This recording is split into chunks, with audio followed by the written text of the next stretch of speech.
Karliah. Lose something, did we? My lady, I've come before you to throw myself upon your mercy for my failure. You're already mine, Karliah. Your terms were struck long ago. What could you... I have two others that wish to transact the oath, to serve you both in life and in death. You surprised me, Karliah. This offer is definitely weighted in my favor. My appetite for Mercer's demise exceeds my craving for wealth, Your Grace. Revenge. How interesting. Very well. The conditions are acceptable. You may proceed. Lady Nocturnal, we accept your terms. We dedicate ourselves to you as both your Avengers and your Sentinels. We will honor our agreement in this life and the next until the conditions have been met. Very well. I name your initiates Nightingale, and I restore your status to the same, Karliah. And in the future, I'd suggest you refrain from disappointing me again.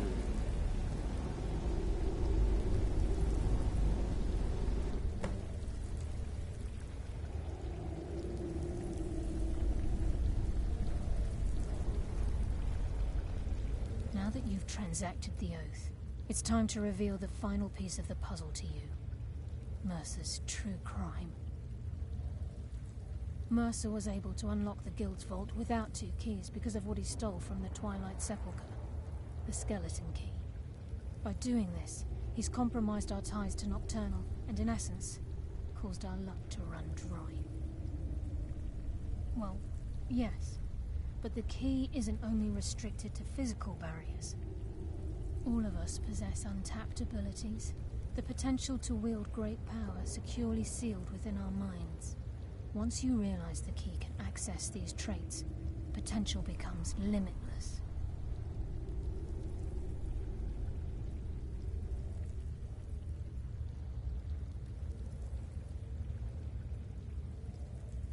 Good.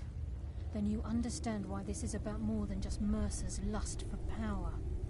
If the key isn't returned to its lock in the Twilight Sepulchre, things will never be the same for the Guild. As time passed, our luck would diminish to the point of non-existence, and whether you know it or not, our uncanny luck defines our trade. Very true. In our line of work, it's quite rare we set out to return a stolen item to its rightful owner.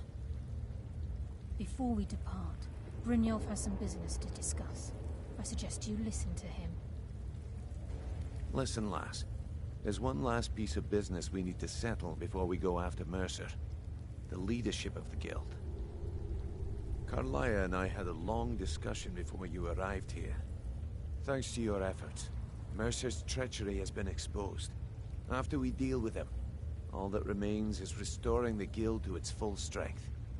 As a result, we both feel that you have the potential of replacing Mercer as leader of the Thieves Guild. I've been at this game a long time, my friend. A long time. I've stolen trinkets from nobles and framed priests for murder. I'm good at what I do, maybe even one of the best, but it's all I know. I've never been one to lead. Never desired it, never cared for it. Don't want it.